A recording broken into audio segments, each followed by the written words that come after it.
Bonjour et bienvenue dans la sixième séance du cours Management de la qualité. Petit rappel avant de commencer.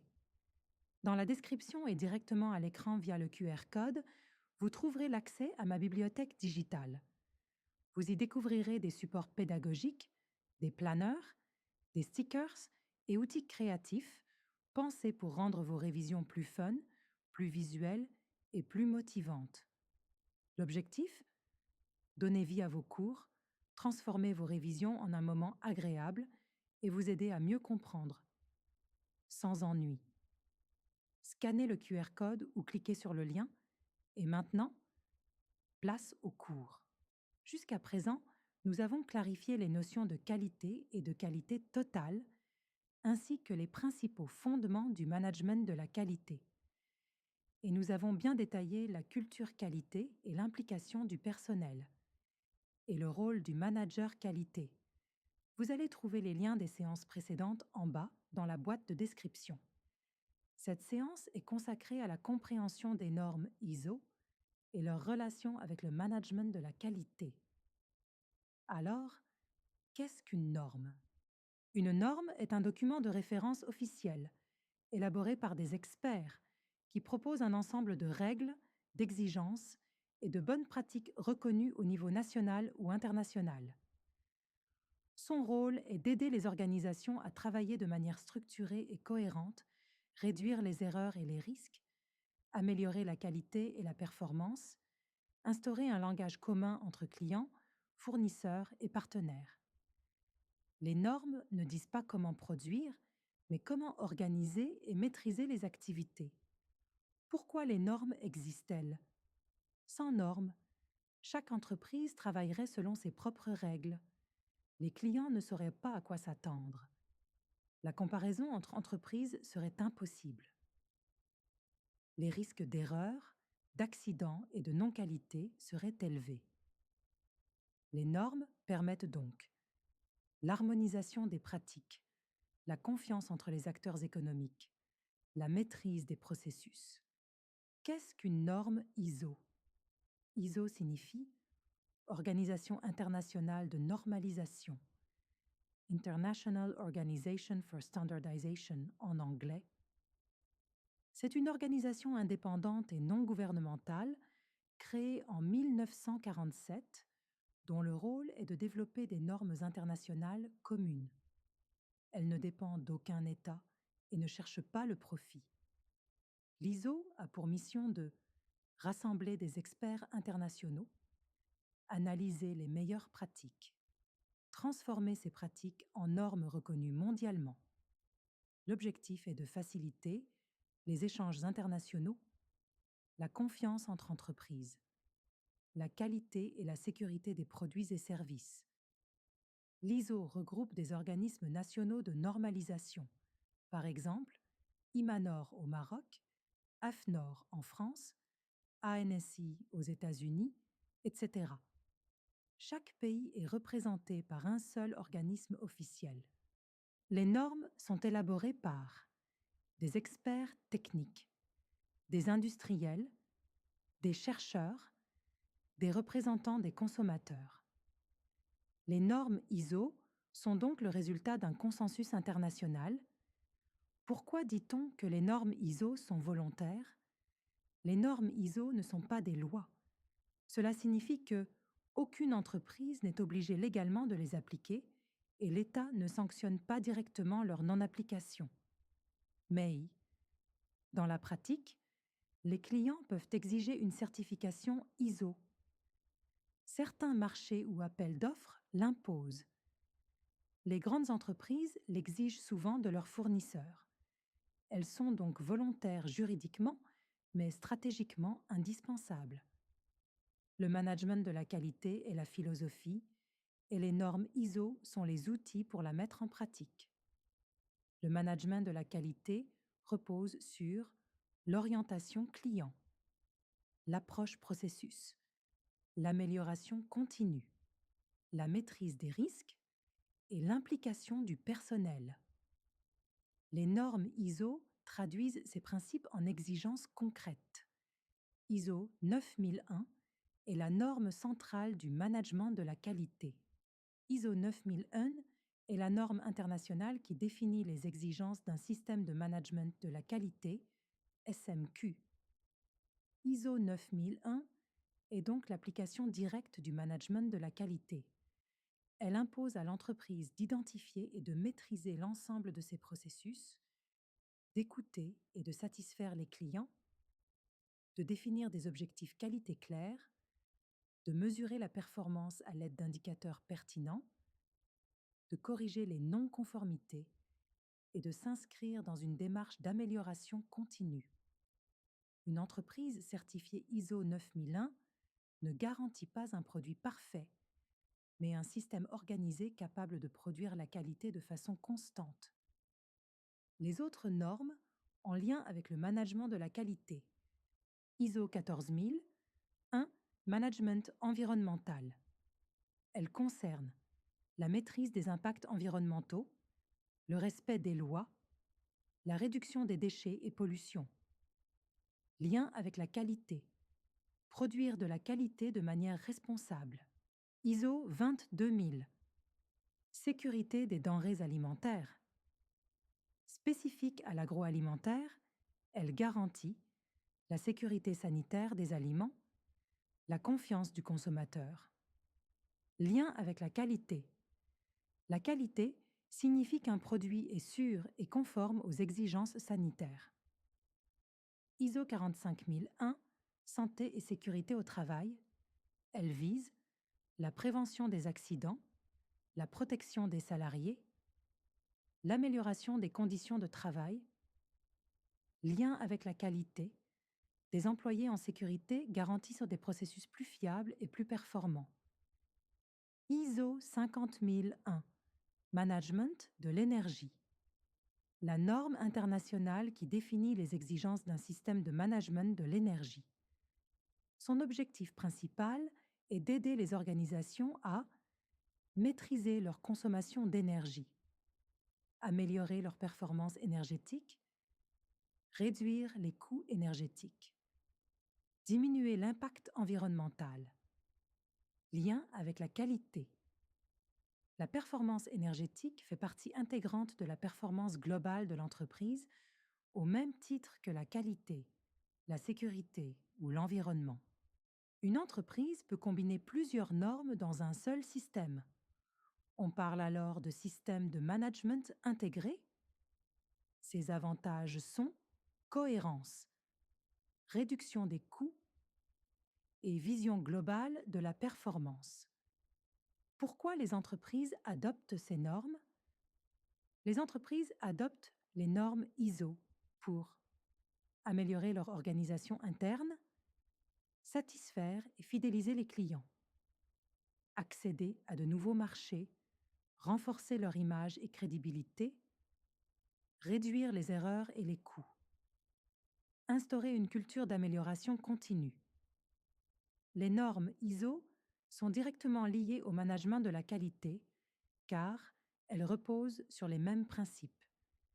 Elles structurent et formalisent la démarche qualité. Les normes ISO sont directement liées au management de la qualité car elles reposent sur les mêmes principes. Elles structurent et formalisent la démarche qualité. ISO 9001 en est le pilier central. Le management de la qualité est la vision et les normes ISO sont les outils de mise en œuvre. Le management de la qualité donne le sens, les normes ISO donnent la méthode. La norme ISO 9001 est organisée en plusieurs chapitres logiques qui suivent le fonctionnement réel d'une entreprise. L'idée centrale est simple. Comprendre l'entreprise, la diriger, planifier ses actions, fournir les moyens, réaliser le travail, évaluer les résultats et améliorer en continu. On peut donc lire la norme ISO 9000, comme une histoire logique du management de la qualité. Contexte de l'organisation. Ce chapitre répond à une question fondamentale. Qui sommes-nous et dans quel environnement évoluons-nous? L'entreprise doit analyser son environnement interne, analyser son environnement externe, Identifier les besoins et attentes des parties intéressées. Avant de parler de qualité, l'entreprise doit d'abord se connaître et comprendre les contraintes et attentes qui pèsent sur elle. Leadership. Ce chapitre insiste sur le rôle clé de la direction. La direction doit définir une politique qualité claire, fixer des objectifs qualité, montrer l'exemple, impliquer et motiver le personnel. La qualité n'est pas seulement l'affaire des employés, elle commence au sommet de l'entreprise. Sans engagement réel de la direction, la qualité reste théorique. Planification. Ici, la norme demande à l'entreprise de préparer l'avenir. Cela consiste à identifier les risques et opportunités, fixer des objectifs qualité mesurables, planifier les actions nécessaires pour atteindre ces objectifs. Ce chapitre évite l'improvisation. Une entreprise de qualité anticipe les problèmes au lieu de les subir. Support, ressources, compétences et communication. Ce chapitre répond à la question: avec quels moyens allons-nous atteindre nos objectifs qualité? Il concerne les ressources humaines, les ressources matérielles, la communication interne, la documentation qualité. On ne peut pas exiger la qualité sans donner aux employés les moyens de bien travailler. Réalisation des opérations. C'est le cœur opérationnel de l'entreprise. Ce chapitre traite de la conception du produit ou service, de la production ou de la prestation, de la relation avec les clients, de la maîtrise des processus. La qualité se construit pendant le travail, pas uniquement à la fin. Chaque étape doit être maîtrisée pour éviter les défauts. Évaluation des performances. Ce chapitre permet de vérifier si tout fonctionne correctement. Il comprend le suivi des indicateurs, la mesure de la satisfaction client, les audits internes, les revues de direction. Sans mesure, il n'y a pas de management. On ne peut améliorer que ce que l'on mesure. Amélioration. Dernier chapitre, mais le plus important dans l'esprit ISO. Il vise à corriger les non-conformités, prévenir leur répétition, améliorer continuellement les processus et les performances. La qualité n'est jamais acquise définitivement. Une entreprise performante cherche toujours à faire mieux qu'hier. La structure de la norme ISO 9001 permet à l'entreprise de organiser son fonctionnement, piloter ses activités, contrôler ses résultats, améliorer en continu. ISO 9001 propose une structure logique qui aide l'entreprise à maîtriser ses processus et à satisfaire durablement ses clients grâce à l'amélioration continue. La documentation qualité. Pourquoi documenter? Dans une démarche de qualité totale et dans le cadre de la norme ISO 9001, la documentation qualité est indispensable. Documenter signifie mettre par écrit la manière dont le travail est réalisé dans l'entreprise. L'objectif n'est pas de produire des documents pour le plaisir, mais de maîtriser les activités. Formaliser les pratiques. Dans une entreprise, beaucoup de tâches sont souvent réalisées par habitude, par expérience personnelle ou selon la manière de chaque employé. Sans documentation, chacun travaille à sa façon. Le savoir reste dans la tête des personnes et le départ d'un employé peut entraîner une perte de savoir-faire. Documenter permet donc de décrire clairement comment le travail doit être fait, transformer un savoir individuel en savoir collectif, garantir la continuité du travail.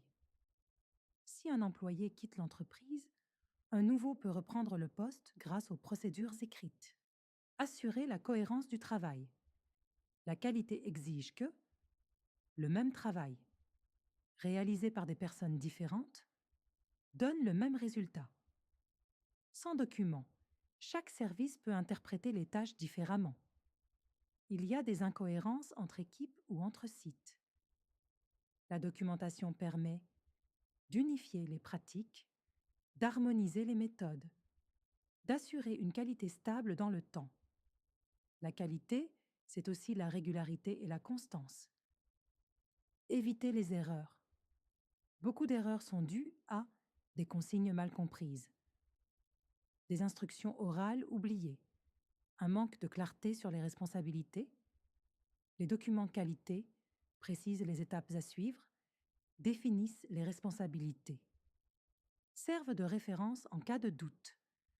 Une procédure écrite de contrôle permet d'éviter d'oublier une étape importante. Faciliter le contrôle et l'amélioration. Pour améliorer, il faut d'abord comparer ce qui est fait avec ce qui est prévu. Sans document, on ne sait pas si le travail est conforme.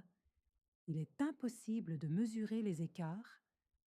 L'amélioration devient subjective.